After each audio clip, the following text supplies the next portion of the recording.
Irsyad Aras. Dibayang-bayangin dengan ketat oleh Anwarudin. Masih gagal Anwarudin. Irsyad Aras. Umpan terobosan. Wow. Sayang sekali. Diva Tarkas.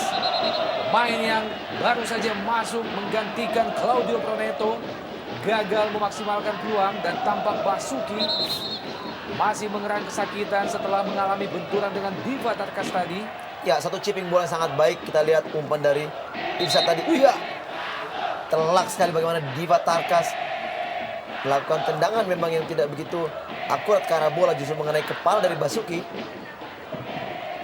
Sebuah keputusan yang memang sangat berbahaya. Dalam gerak lambat kita lihat bagaimana telapak sepatu Diva Tarkas mengenai wajah Basuki. Sebuah perebutan bola yang memang senantiasa menghasilkan momen yang sangat tidak tepat. Ya. Satu hal yang membuat penjaga gawang PSIS Semarang harus terkapar, dan kita lihat Agus Murad sekarang